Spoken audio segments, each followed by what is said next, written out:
작년에 알파폴드는 사실은 학문적인 임팩트를 줬다고 할 것 같으면 GPT-3라고 하는 작년 중반에 발표됐던 오픈 AI가 만든 새로운 인공지능이라고 볼 수 있습니다. 이것은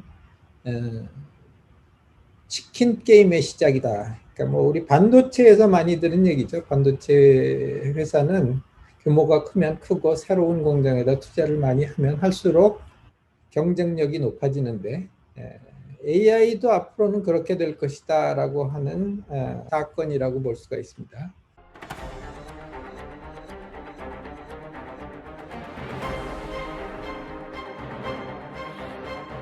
도 훌륭한 교수님들, 학자님들 많이 오셔서 감사드립니다. 그러면 오종원 교수님을 소개하겠습니다. 예. 네, 안녕하세요. 오 교수님 소개 좀 해주세요. AI 2020 and Beyond라고 제목을 붙였는데 내용이 워낙 다양한. 네. 오 교수님 그 창업회사 조금 소개해 주세요. 제가 못했으니까. 예. 그래서 포스텍에 재직하면서 1999년에 이제 창업을 처음 했습니다. 그래서 퍼셔스 테크놀로지라고 오디오용 반도체를 만드는 회사를 한 14년 정도 했고요. 2014년도에 이제 매각을 했습니다. 미국에다가 실제 오디오 시스템을 만드는 회사도 팔로알토 오디오 디자인이라는 회사도 좀 창업을 했었고, 그 다음에 이제 플랫폼 팩토리라고 국내에 이제 패션 스타트업들한테 중국이나 일본으로 수출할 수 있는 그 글로벌 플랫폼을 제공하는 회사를 또 몇 년 동안 했었고요.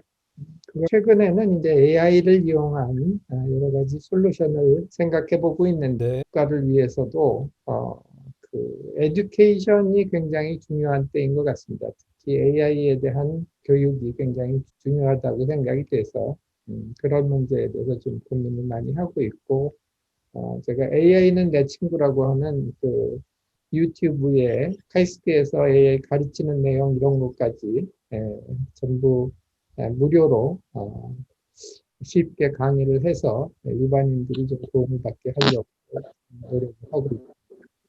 좋습니다. 예. 그리고 한 가지 외국인이 몇 분 계시니까 이렇게 뭐 영어를 좀 많이 섞어서 해주십시오. 예. 예, 감사합니다. 예. 일단 AI가 뭐냐 하는 얘기부터, 뭐 여기 이제 백그라운드가 굉장히 다양하시니까 뭐 AI 전공했던 교수님들도 계실 것 같은데, 오세영 교수님이나 정원 교수님은 안 계신가요? 그러면 좀 낫고. 그래서 AI에 대한 간단한 지금 소개하고, 그 다음에 2020년에 이제 어떤 일이 있었는지, 그 다음에 이제 우리가 S커브의 이제 중요한 지점을 지나가고 있는데, 그 얘기를 조금 하고, 2021년 이후에 어떤 일이 벌어질 거냐 하는 얘기를 나름대로 제가 이제 프리딕트를 좀 해보겠습니다. 그리고 이제 그런 상황에서 우리가 기업이나 개인이 어떤 스트래티지를 가져야 될 것 같으냐 하는 얘기를 조금 드릴 것 같고요. 그래서 뭐 질문들이 많으신 부분 혹은 좋아하시는 부분으로 이제 주로 하도록 하겠습니다. 이거 작년에 있었던 가장 큰 사건 중에 하나인데요. 이 비디오를 한번. Generally speaking, biologists tend to be quite skeptical of computational work, and I think that skepticism is healthy and I respect it, but I feel very excited about what AlphaFold can achieve. CASP is when we say, look, DeepMind is doing protein folding, this is how good we are, and maybe it's better than everybody else, maybe it isn't. We decided to enter CASP competition because it represented the Olympics of protein folding. CASP, we started to try and speed up the solution to the protein folding problem. When we started CASP in 1994, I certainly was naive about how hard this was going to be. CASP has a metric on which you will be scored, which is this GDT metric. On a scale of 0 to 100, you would expect a GDT over 90 to be a solution to the problem. In CASP 13, something very significant had happened. For the first time, we saw the effective application of artificial intelligence 작년에 네이처의 홍보가 많이 됐었죠. 그래서 이게 모든 것을 다 바꿀 것이다. 이제 구글의 자회사 딥마인드의 그 새로운 도전이죠. 그래서 딥마인드가 개발한 그 프로테인 폴딩 문제를 풀기 위한 AI였죠. 그래서 이제 네이처의 그 기사로 이제 발표가 됐는데, 뭐 아직 이 정식 논문이 발표된 상태는 아닙니다. 그렇지만 캐스프라고 하는 컴페티션을 주관한 유니버시티 오브 메릴랜드의 존 모울트 교수의 말에 의하면은 뭐 여태까지 일어났던 사건 중에 이제 굉장히 큰 사건이다라고 얘기를 했고, 94년 이후에 이제 실제로 이것이 그 엑스레이 실험을 통해서 우리가 진짜 그거를 프리딕트하는 수준 이상으로 성공을 했던 아주 큰 사건이었습니다. 그래서 뭐 일부 사람들은 이제 노벨상 타는 거 아니냐 하는 얘기까지 했는데 뭐 아직 그런 단계는 아니라고 저는 개인적으로 봅니다. 맞아. Here what we saw in Cas14 was a group delivering atomic accuracy off the bat, essentially solving what in our world is two problems. How do you look to find the right solution, and then how do you recognize you've got the right solution when you're there? All right, are we mostly here? I'm going to read an email. I got this from John Malt. I'll just read it. It says, John, as I expect you know, your group has performed amazingly well in Cas14, both relative to other groups and in absolute model accuracy. Congratulations on this work. It is really outstanding. AlphaFold represents a huge leap forward that I hope will really accelerate drug discovery and help us to better understand disease. It's pretty mind-blowing. These results were, for me, having worked on this problem so long, after many stops and starts, and will this ever get there? Suddenly, this is a solution. We solved the problem. This gives you such excitement about the way science works, about how you can never see exactly or even approximately what's going to happen next. There are always these surprises, and that really, as a scientist, is what keeps you going. What's going to be the next surprise? 알파폴드라는 것은 뭐 사실 이 알파폴드 2였는데 작년에 발표된 게 사실 이 AI의 신경망이라는 걸 이용해 가지고서 프로테인들의 그 위치 정보들을 예측하는, 그러니까 위치 정보를 예측한다는 게 이제 이런 그 프로테인들의 시퀀스가 어떤 그 공간적인 모습을 갖고 있느냐 하는 거를 프리딕트 하는 거가 되겠죠. 그래서 이런 거를 이제 딥러닝이라는 방법으로 이제 예측했던 것인데, 새로운 알파폴드 2도 비슷하지만은 조금 더 발전된 알고리즘을 사용했을 것이다라고 생각을 하고 있습니다. 딥러닝의 대중화 시대에 본격적으로 접어든 것이 사실은 이 몇 년 전에 이 알파고 때문이었는데, 알파고에 사용됐던 딥러닝을 이제 계속 사용하고 있는 것이 작년에 알파폴드라고 볼 수 있죠. 그래서 알파폴드는 과거에 그 사람들이 만든 게임에서 성공적이었던 것을 이제 과학적인 문제의 수준까지 끌어올린 것이다라고 볼 수가 있는데, 이 딥러닝의 대중화 시대에 들어갔다라는 말씀을 드렸는데, 그러면은 이제 이 딥러닝이라는 게 뭐냐, 그리고 이제 그런 딥러닝이라는 거하고 또 AI는 뭐가 다르냐, 이런 얘기를 잠깐만 드리고 나서 그 다음에 작년의 사건들을 조금 더 자세히 살펴보겠습니다. 인공지능은 사실은 이제 우리가 비슷한 말들이 몇 가지가 있는데, 우리가 많이 듣는 게 인공지능, artificial intelligence, machine learning, deep learning 이런 것들이죠. 그래서 사실 이게 다른 종류가 아니고 사실은 그 deep learning이라는 거는 machine learning의 서브셋이고, 그 다음에 이제 machine learning은 또 artificial intelligence의 서브셋이라고 볼 수가 있습니다.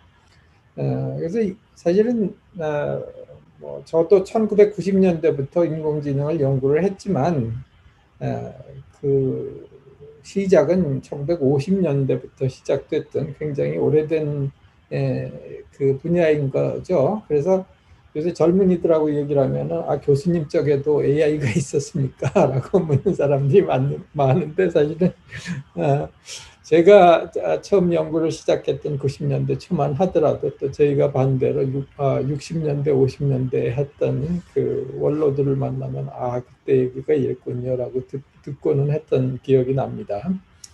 그래서 그 초기 인공지능이라는 것은 사실은 그 사람이 논리적으로 사고한 내용을 컴퓨터에다가 실제로 집어넣는 이런 것을 이제 우리가 처음에 인공지능이라고 불렀습니다. 그래서 이걸 룰 베이스드 AI라고 그랬는데 지금은 뭐 거의 많이 안 쓰죠. 아직도 이제 일부 남아 있는 레거시 시스템들은 있습니다.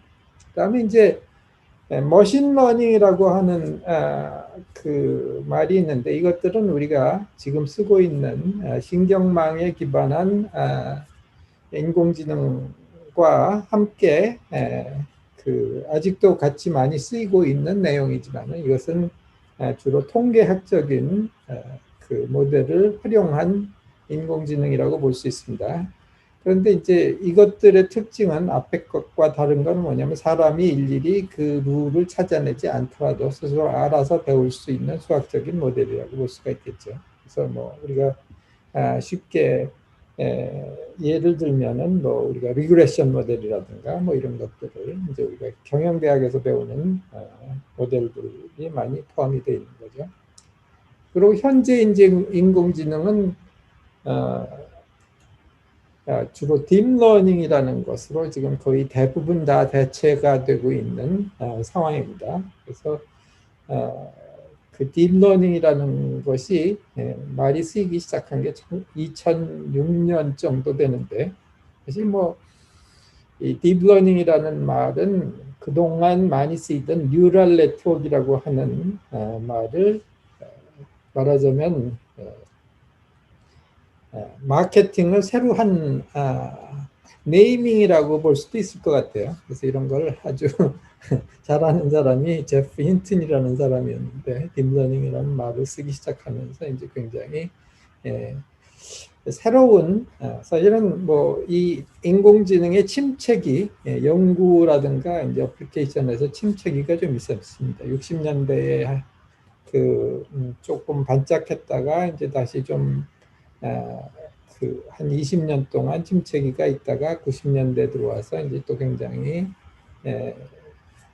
유행이 됐고 그래서 저도 이제 그때 한참 거기에 뛰어드는 사람 중에 하나였고 한 10년 정도 하다 보니 그 다음에는 이제 다시 이게 뭐 생각만큼 잘 안 되는데 그래가지고 좀 정체된 시기가 있었다가 이제 이 딥러닝이라는 말이 나오면서 이제 굉장히 붐이 일었고 이게 이제 알파고 이후에 굉장히 큰 인기를 얻고 있다고 볼 수 있겠죠. 그래서 이제 그 여기서 쓰는 내용은 이제 사람의 신경망을 흉내낸 그 딥러닝이라고 하는 구조를 만들어서 그걸 가지고 배워보자라고 하는 것이 이제 지금 현재 쓰는 거의 대부분의 인공지능의 내용들이라고 볼 수 있겠습니다. 그래서 뭐 작년에 이제 그 딥마인드에서 발표한 알파폴드라는 이제 그 인공지능도 바로 이런 딥러닝 구조를 이용을 했고, 그다음에 알파고도 이제 그런 것이고요. 그다음에 이제 작년에 발표됐던 또 오픈 AI의 GPT-3라고 하는 그 자이겐틱한 AI도 역시 딥러닝 아키텍처를 사용을 하고 있습니다.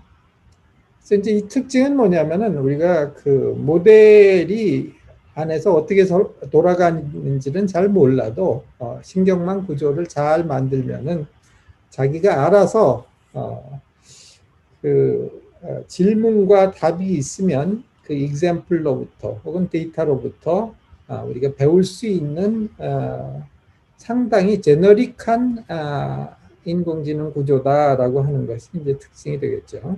그래서 지금은 이제 거의 모든 인더스트리에서 쓰이고 있는 상황이라고 볼 수가 있습니다. 뭐 이런 얘기들은 너무 자세하니까 좀 지나가고요.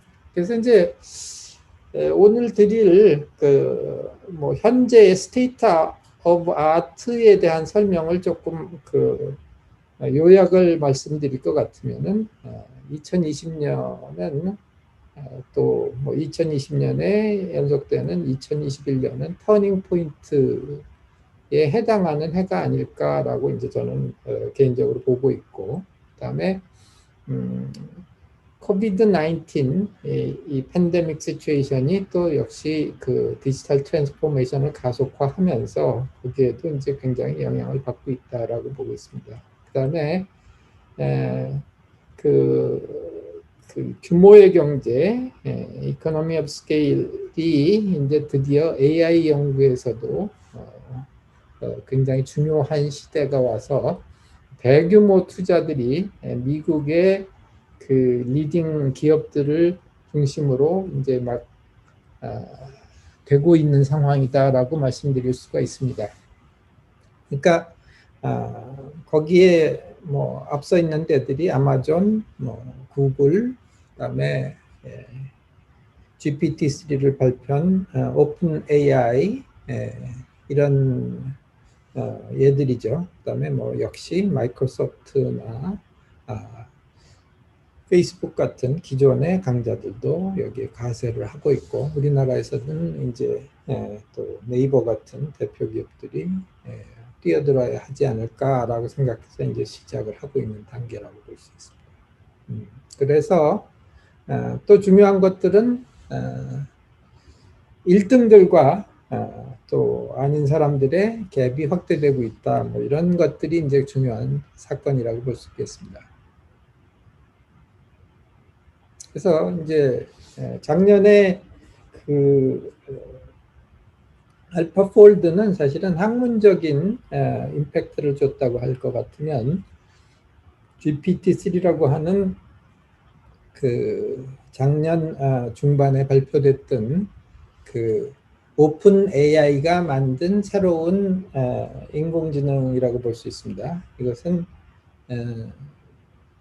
치킨 게임의 시작이다. 그러니까 뭐 우리 반도체에서 많이 들은 얘기죠. 반도체 회사는 규모가 크면 크고 새로운 공장에다 투자를 많이 하면 할수록 경쟁력이 높아지는데, AI도 앞으로는 그렇게 될 것이다라고 하는 느낌을 갖게 하는 그런 사건이라고 볼 수가 있습니다. 이것은 이제 자기네만 쓰는 게 아니라 누구나 연결해서 쓸 수 있는 API, 어플리케이션 프로그래밍 인터페이스라고 하는 그 누구나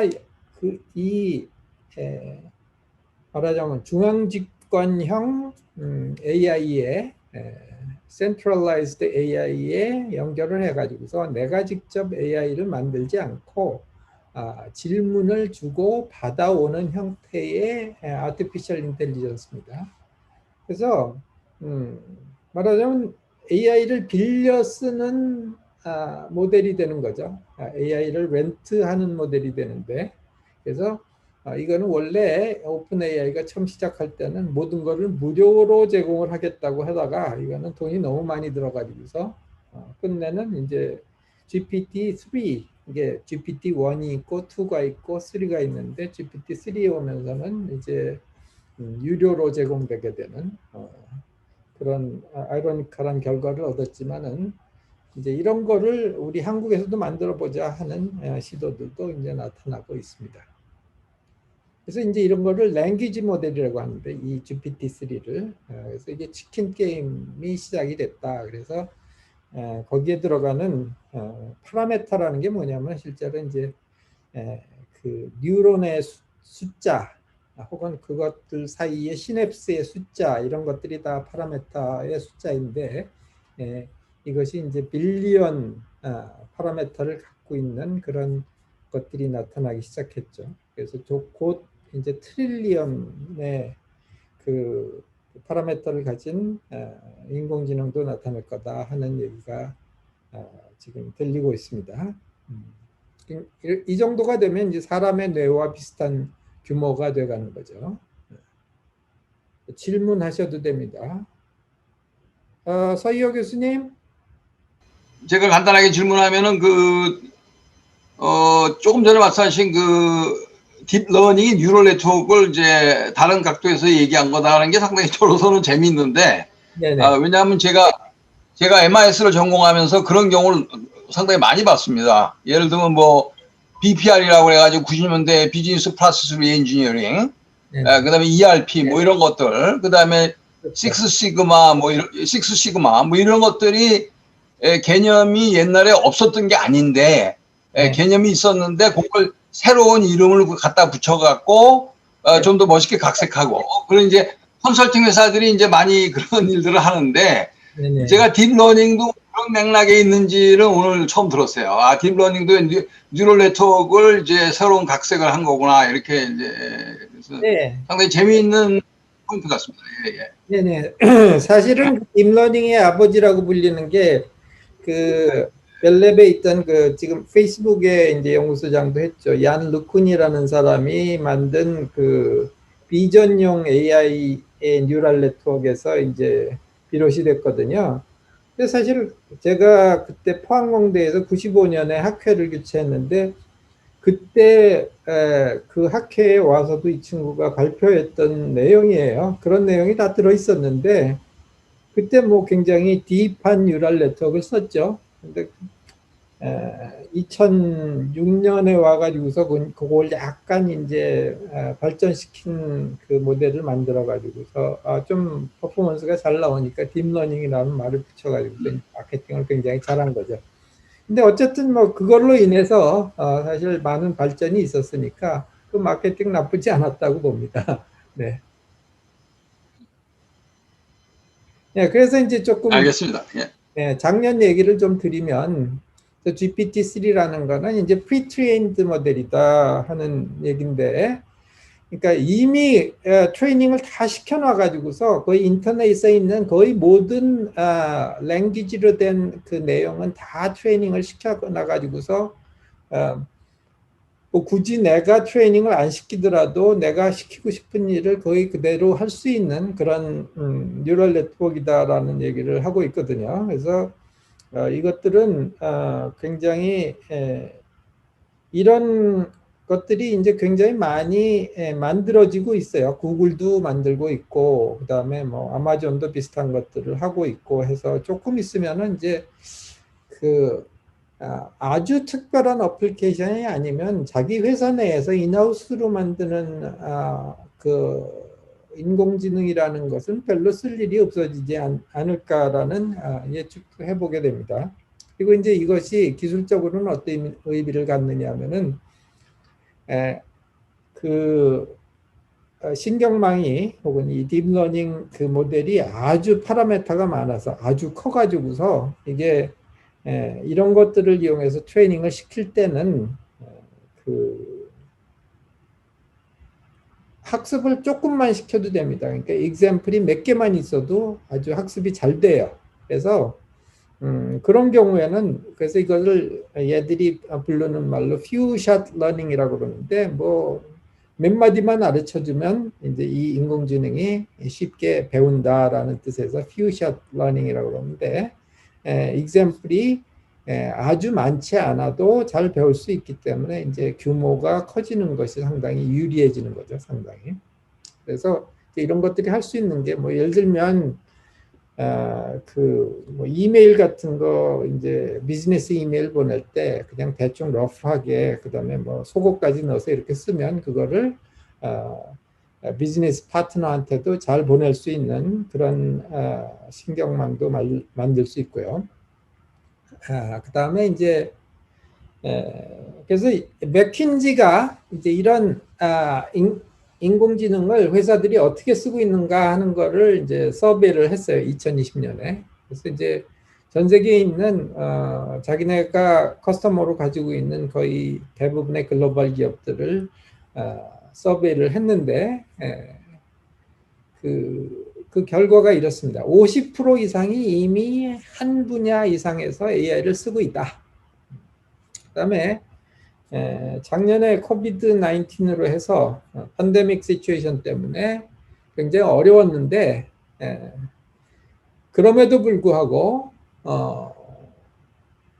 AI 하이 퍼포머스라고 그랬는데, 그러니까 AI를 아주 잘 활용해서 좋은 결과를 얻고 있는 회사들은 그 중에 61%가, 그다음에 헬스케어, 여기 오타가 있네요. 헬스케어 기업들은 45%, 모빌리티 기업들은 뭐 44% 이런 정도의 그 기업들이 예년보다 훨씬 더 많은 투자를 했다, 이런 얘기를 합니다. 그다음에 그리고 주로 AI를 어디서 많이 채택을 했느냐? 그러니까 새로운 프로덕트나 서비스를 개발할 때, 그다음에 기존에 있는 서비스 오퍼레이션을 할 때 이제 가장 많이 쓰고 있다. 그리고 중요한 것은 이런 AI를 잘 쓰고 있는 기업들하고 여타 기업들하고의 격차가 더 심하게 벌어지고 있다, 이런 얘기를 합니다. 그러니까 부익부 빈익빈이 여기서 나타나고 있는 거죠. 그러니까 우리가 부익부 빈익빈을 우리나라에서는 이제 뭐 소득이랄까 이런 데서 주로 얘기를 하고 있지만은 지금 우리가 굉장히 중요하게 바라봐야 되는 내용은 AI의 활용도에 있어서 부익부 빈익빈이 이제 심화되기 시작하는 시기다, 이렇게 볼 수가 있고요. 그다음에 이제 그 중요한 키워드로 explainability라는 것이 이제 앞으로 점점 중요해진다. 그러니까 질문 있으신가요? AI가 좀 더 널리 활용되기 위해서는 특히 이제 뭐 헬스케어 분야라든가 의사를 AI가 대신하려면 일단 의사같이 좀 권위 있게 설명을 해줄 수 있어야 되겠죠. 또 투자를 할 때 이게 왜 투자를 해야 된다라는 얘기를 설명해 줄 수 있어야 자기가 내린 결정이 맞다고 하더라도 이제 고객들을 설득할 수가 있으니까 이제 그런 것이 이제 굉장히 중요해지는 시기가 왔고, 그다음에 거버넌스, 그러니까 AI를 어떻게 윤리적으로 또 법에 맞게 활용할 수 있느냐 하는 문제들을 결정하는 AI 거버넌스의 문제가 굉장히 중요해진다 하는 얘기를 하고 있습니다. 그다음에 이제 State of AI라고 하는 웹사이트가 있어요. 이거는 컨설팅 기업인데 이제 자기네가 웹사이트를 만들었는데 여기에 이제 주요한 내용들을 이렇게 쭉 서베이를 했는데 뭐 여기에 보면은 리서치에서는 이제 라지 모델들이 굉장히 중요해진다, 뭐 이런 얘기를 하고 있고, 바이올로지에서 AI가 굉장히 중요해질 거다, 그다음에 이런 얘기를 하고 있고, 그다음에 탤런트는 굉장히 부족하다. 그리고 그다음에 중국이 이제 굉장히 무섭게 많이 영향력을 확대하고 있다, 뭐 이런 얘기도 있고요. 그다음에 인더스트리로 볼 때는 이제 헬스케어 분야에서 점점 더 중요해질 거다. 그다음에 이제 뭐 여러 가지 거버넌스라든가 폴리틱스 문제들도 이제 점점 중요해지고 있다라는 얘기를 하고 있습니다. 그 중에 이제 좀 중요한 얘기 중에 하나가 이제 아까 말씀드린 것처럼 그 AI 컴퓨터가 커지면, AI 시스템이 커지면 커질수록 이제 성능도 좋아지고, 그다음에 트레이닝 시키는 데 필요한 데이터, 그러니까 AI라는 건 우리가 데이터를 이용해서, example을 이용해서 트레이닝 시켜주는 그 컴퓨터 시스템이라고 볼 수 있으니까 이것들이 데이터가 좀 부족해도 성능이 좋아지기 때문에 이제 그 커다란 AI 시스템을 만드는 것이 이제 점점 중요해졌다라는 얘기를 하고 있고요. 그 다음에 이제 그 할 수 있는 일의 범위가 이제 상당히 그 하이 컬리버 잡들까지 확대되고 있는데, 예를 들면 AI를 이용해서 뭐 인공지능 프로그램 자체도 할 수 있다. 그 다음에 뭐 기존의 뭐 파이썬 코드를 이제 뭐 C나 C++로 고칠 수도 있다. 이제 이런 example들이나 그 어플리케이션들이 점점 나타나고 있어서 상당히 다양한 그 응용 분야에서 브레이크스루가 보이고 있습니다. 그리고 이제 바이올로지에서 이제 특히 뭐 드럭 디스커버리 이런 데서, 그다음에 작년에 얘가 보였던 프로테인 폴딩 이런 문제에서 이제 폭발적으로 AI 리서치가 증가하고 있다라는 얘기를 하고 있고요. 그다음에 이제 이런 얘기도 합니다. AI 교수님들이 인더스트리로 다 빠져나가고 있다 이런 얘기도 있고요. 그래서 이제 이런 상황들을 좀 요약하자면 이렇습니다. 다시 돌아와서 보자면은 기술적인 영향을 가속화하는 중요한 사건들이 있는 분기점이고, 그다음에 트랜스폼이 가속화될 거고, 그다음에 이제 규모의 경제 게임이 본격적으로 시작됐다. 그다음에 AI를 잘 쓰는 기업들과 여타 기업의 격차가 이제 확대되고 있다는 뭐냐면은 그 효용성에 있어서도 그렇고 그것이 얼마나 강력한 그 기업의 경쟁력을 만들어주는 무기가 되느냐 하는 데 있어서도 이제 퍼포먼스 차이가 많이 나타나고 있다. 그다음에 AI 인재 부족 사태가 심화되고 있다라는 것은 이제 지금 뭐 우리가 모두가 느끼는 겁니다. 컨설팅 업체들이 얘기를 하는 것도 그렇고 제가 이제 개인적으로 뭐 컨설팅을 의뢰를 받을 때 하는 얘기도 이제 AI를 개발하는 것은 아까 얘기한 것 빌려 쓸 수 있는 그 AI들이 점점 강력해지고 있고 일반적으로 그 많은 용도에 쓰일 수 있는 능력이 높아지고 있기 때문에 AI를 굳이 인하우스에서 개발할 능력을 갖추기 위해서 이 뭐 AI 인재도 부족한데 그거를 전문 기업도 아닌데 리크루트 하겠다고 싸우기보다는 오히려 기존 구성원들의 AI 해득력을 높여서 여기 AI 리터러시라고 이제 제가 늘 얘기하는데 AI를 가지고서 무엇을 할 수 있고 무엇은 사람이 해야 되고 이런 것을 어디에 활용하면은 효과가 높을 것인지를 이해할 수 있는 능력을 이제 우리가 AI 리터러시라고 하는데 기업의 경우에는 구성원 전체의 AI 리터러시를 높여서 AI를 많은 분야에서 특히 기업의 전략에 맞는 방향으로 활용할 수 있는 능력을 키우는 게 가장 중요하다라는 그것을 이제 말씀드리고 싶습니다. 개인의 스트래티지에서 볼 때도 이제 AI 활용 능력이 앞으로 우리 세대는 모르겠지만은 기업에서 일하기 시작하는 뭐 20, 30대 혹은 지금 학교에 다니는 젊은 학생들의 경우에는 거의 빈부를 결정하는 가장 중요한 요소가 되지 않을까 하는 생각을 하고 있고요. 국가의 경쟁력도 국민들이 전반적으로 얼마나 AI 리터러시를 가지느냐 하는 그런 것이 국가의 경쟁력의 가장 중요 요소가 되리라고 생각이 됩니다. 가장 중요한 것은 교육이죠. 그러니까 교육을 어떻게 우리가 그 AI 시대에 맞춰가지고 바꿀 수 있느냐 하는 것이 이제 굉장히 중요할 것 같아요. 빈부를 결정하는 중요 팩터가 되기 때문에 AI 리터러시를 어떻게 높일 거냐 하는 것이 매우 중요해서 저도 그러면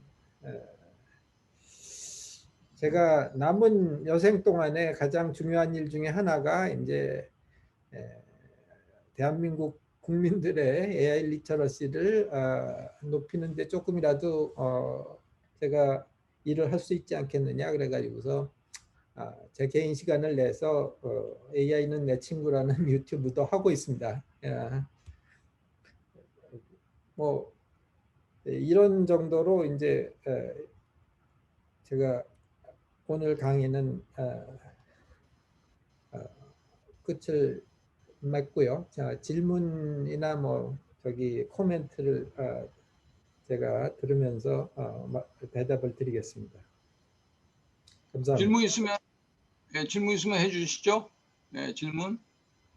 네, 질문 생각하는 동안에 그 AI는 내 친구 그 화면으로 좀 보여줄 수 없나요? 네, 보이시나요? 예, 네, 보입니다. 예, 네, 이거는 이거가 이제 말하자면 국민교육용 AI 유튜브라고 볼 수 있습니다. 그러니까 뭐 왕초보가 뭐 인공지능 코딩 해보자 이런 것도 있고요. 그다음에 이제 AI는 내 친구라는 시리즈를 해서 일반적으로 우리가 이제 듣는 AI에 대한 얘기들에 대해서 이제 해설도 하고 뭐 얼마 전에 있었던 이루다 같은 이슈 뭐 이런 것도 이제 곧 나갈 겁니다. 그러니까 이런 문제를 어떻게 생각해야 되냐 하는 얘기도 하고 있고, 그다음에 제가 경영대학원에서 하고 있는 인공지능 강의를 조금 더 쉽게 만들어서 일반 사람들이 수학을 배우지 않고 인공지능 배울 수 있는 그런 시리즈를 또 만들고 있습니다. 그래서 뭐 요새 사실은 인공지능 교육에 대해서 걱정들도 많고 어린이들한테 뭐 억지로 인공지능 코딩 가르친다 뭐 이런 학원도 생겼대요. 그런데 그거보다는 이런 유튜브를 통해서도 배울 수 있다라고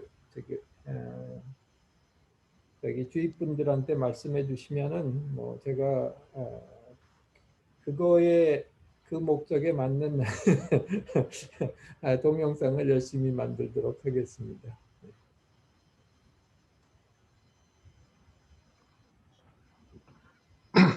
질문 하나 하죠. 질문요. 네네네. 박 이상입니다. 안녕하세요. 네, 박 교수님 안녕하세요. 네. 그래서 한 10년 전에 이제 포스텍에서 이제 오세영 교수하고 뉴럴 네트워크 네네. 뭐 이런 걸 이제 뭐 내 학생들한테 이제 좀 강의 듣게 해가지고 그걸 이용해서 이제 아주 옵티마이즈드 된 안테나를 이제 디자인하고 이런 거를 좀 했어요. 네네네. 근데 그것이 결국은 뭐 이런 AI의 초기 응용이 아닌가 그렇게 생각이 되는데 그렇죠. 그게 네, 맞습니까? 네, 맞습니다. 그러니까 지금 사용되는 딥러닝 베이스의 AI가 다 하셨던 신경망 그쪽이고요. 네. 제가 그때 뭐 오세영 교수님, 뭐 정학 교수님, 강승현 교수님 이렇게 해가지고서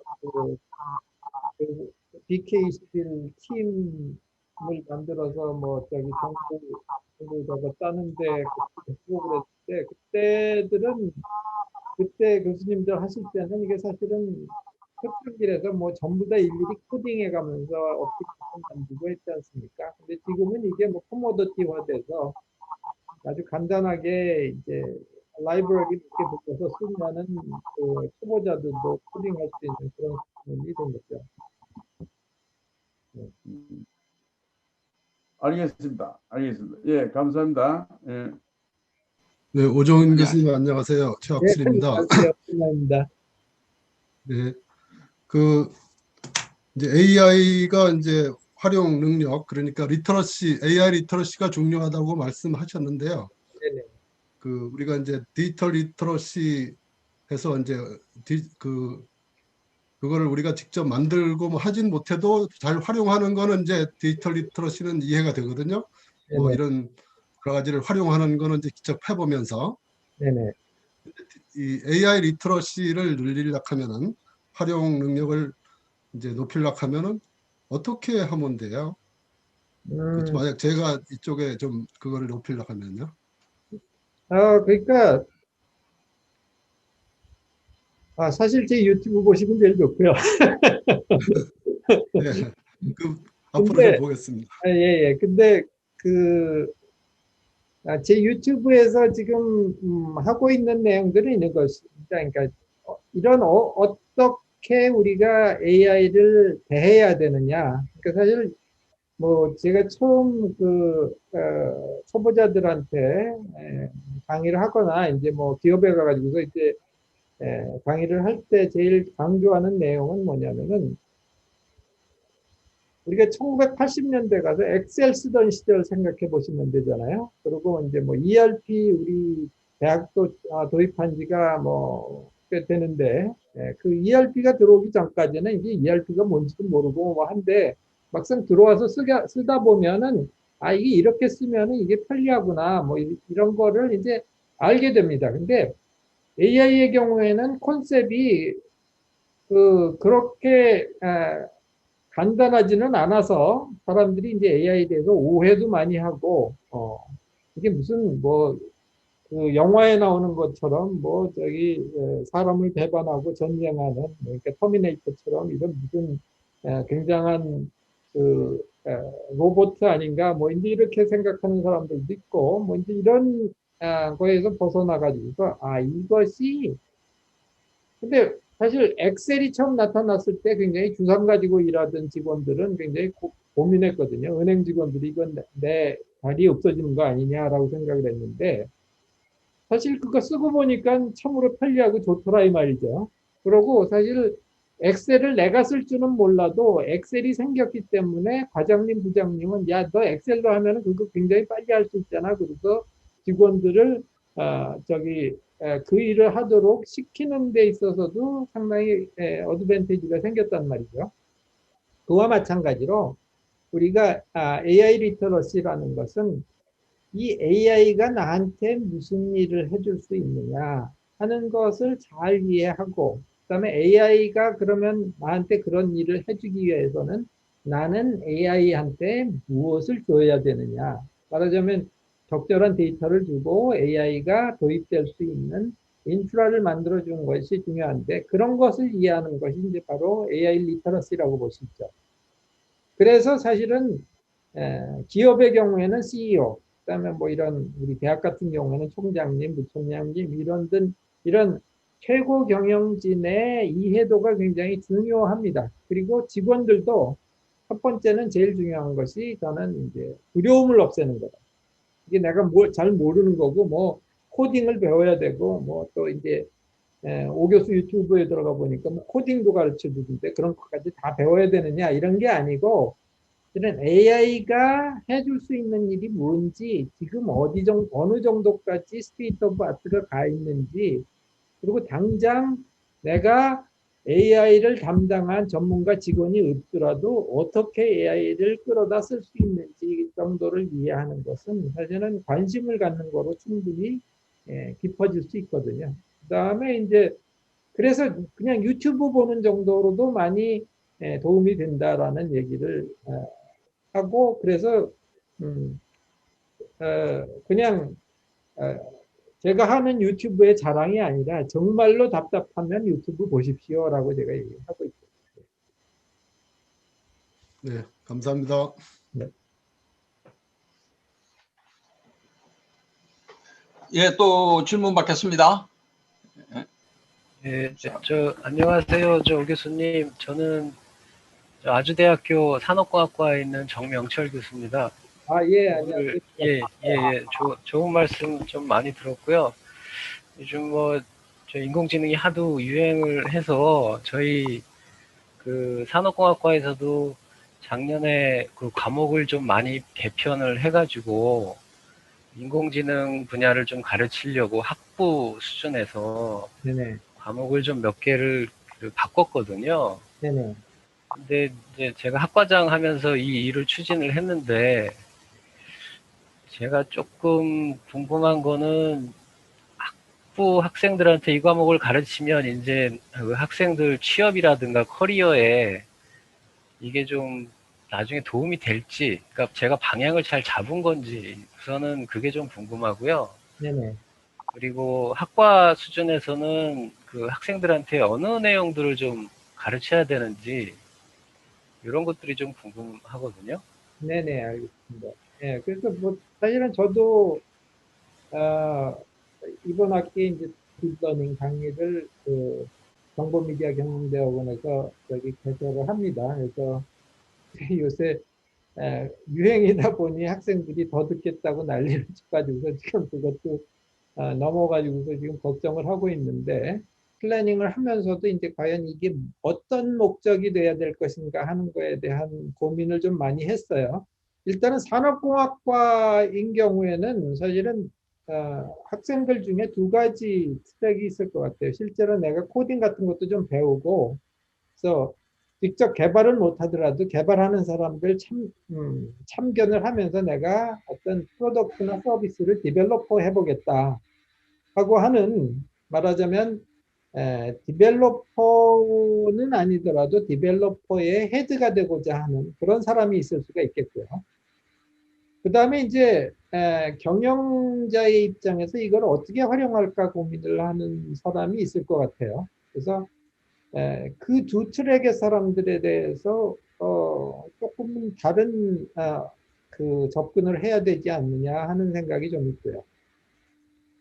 그런데 이쪽이 되든 저쪽이 되든 간에 제가 조금 전에 말씀드렸던 AI 리터러시의 문제는 굉장히 중요한 것 같아요.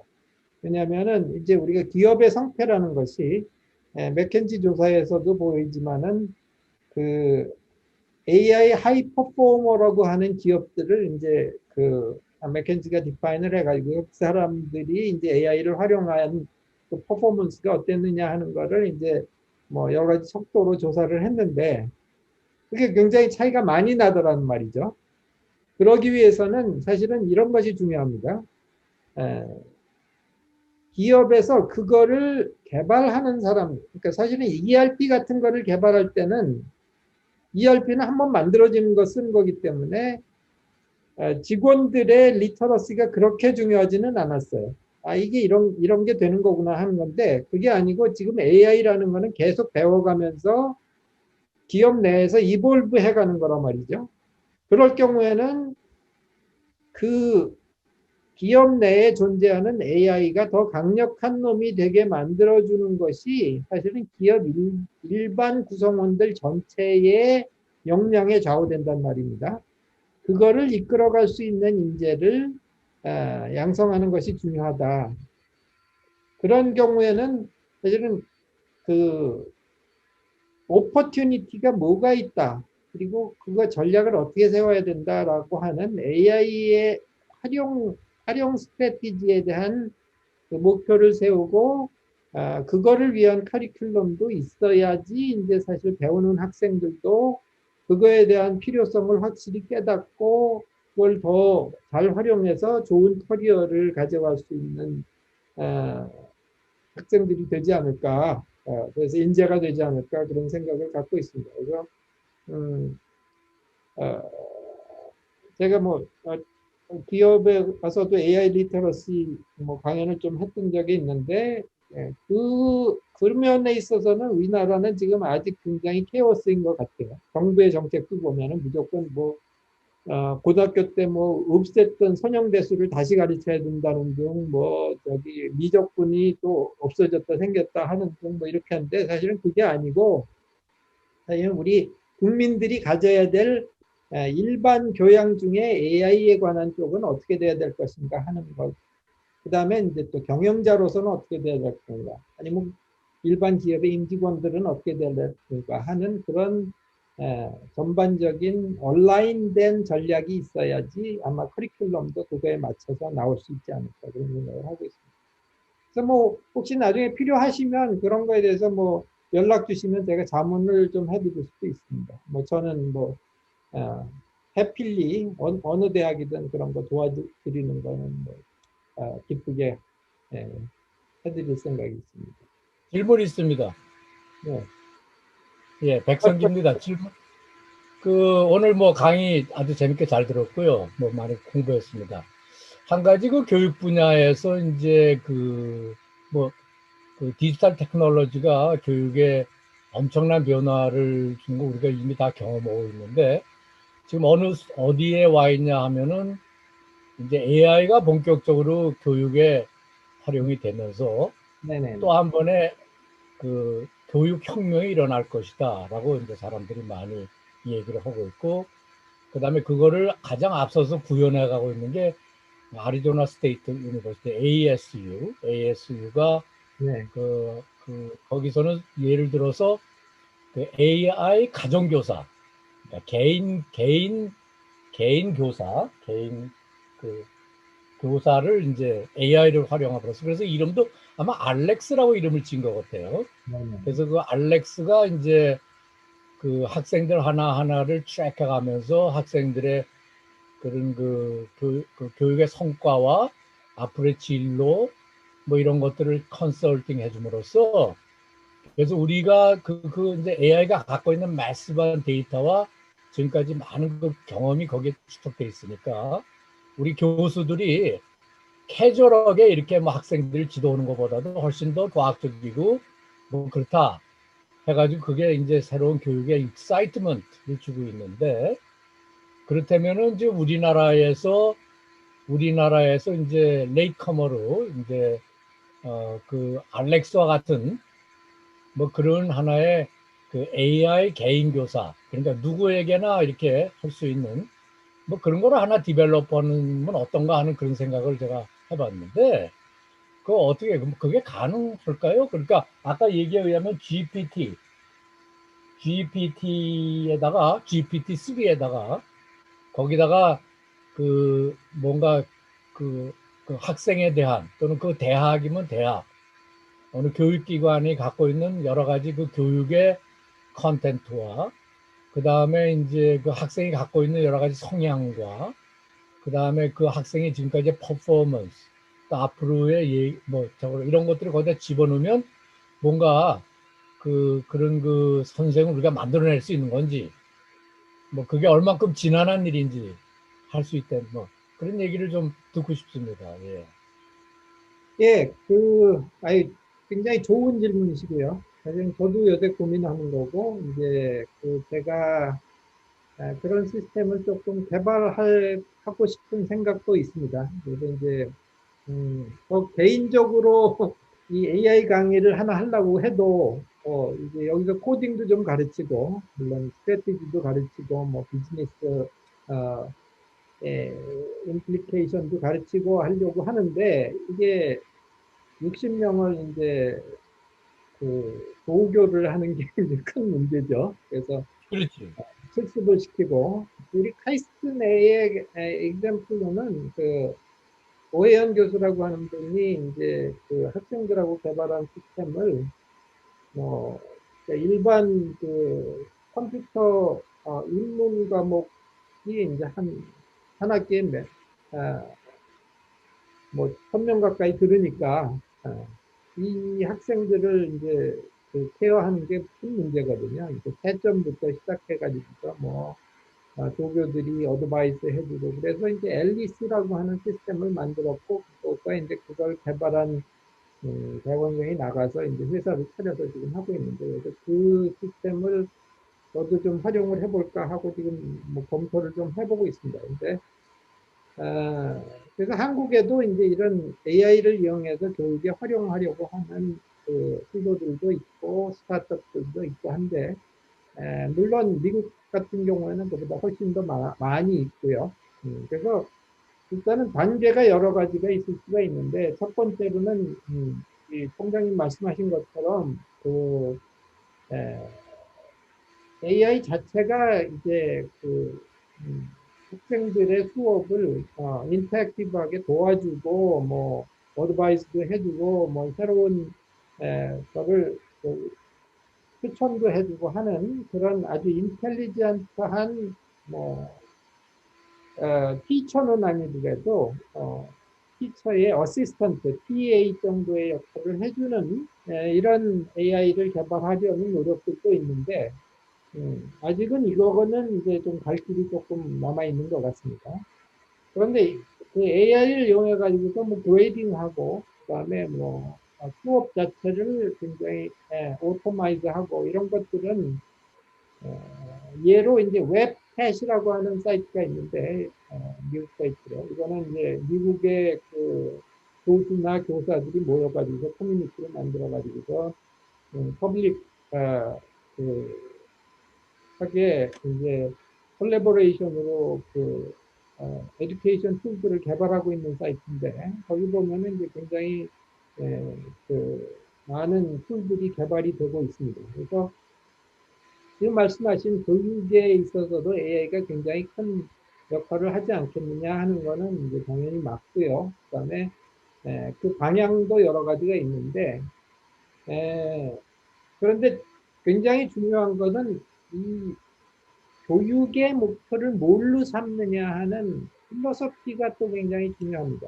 우리가 우리나라에서는 이제 뭐 교육에다가 쓴다 그러면은 교육이라는 얘기가 나오면 무조건 기계적으로 뭐 사람이 가르치는 거를 AI가 그대로 해주거나 아니면은 기존의 과목들을 가르치는 데 활용을 하거나 혹은 뭐 AI라니까 AI에 필요한 수학이나 뭐 여러 가지 그 스킬들을 가르쳐주는 교육이라고 생각하거나 이렇게 생각하는데 사실 영국과 미국의 AI 그 교육 관련 학회의 동향을 보면은 우리가 AI의 등장과 더불어 가르쳐야 될 내용 자체가 달라지니까 그럼 교육의 목표를 어떻게 잡을 거냐 하는 것들에 대한 스타디가 굉장히 중요하다는 얘기를 하고 있는데 저도 이제 그 생각에 굉장히 강력하게 동의합니다.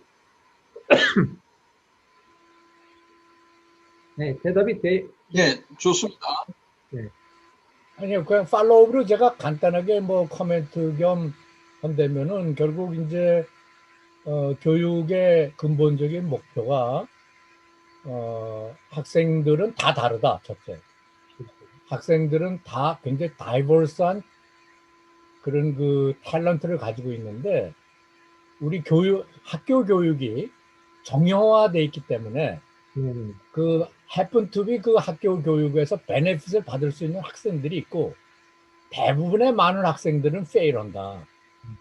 따라서 그 학생들이 갖고 있는 어떤 적성과 담겨 있는 그다음 열망과 어떤 백그라운드 이런 거를 잘 분석을 해서 그 학생들의 담겨 있는 그거를 맥시마이즈 해줄 수 있는 그런 것들이 학교 교육 또는 그런 그 집체 교육 또는 그룹 이런 데서는 일이 힘드니까 따라서 AI를 활용해서 Adaptive Learning이라고 그러죠. 요즘에는 이제 가장 어드밴스한 러닝의 폼이 Adaptive, Personalized, Customized 뭐 이런 거니까 뭐 그런 거를 그 이제 인디비주얼리 AI가 도와줄 수 있는 분야. 글쎄 그러니까 그런 이제 그런 거를 AI가 좀 해줄 수 있지 않겠느냐. 그래서 그런 면에서 아마 교육의 혁명적인 변화가 앞으로 AI가 교육에 활용이 되면 뭐 그러지 않을까 하는 그런 생각을 해서 감사합니다.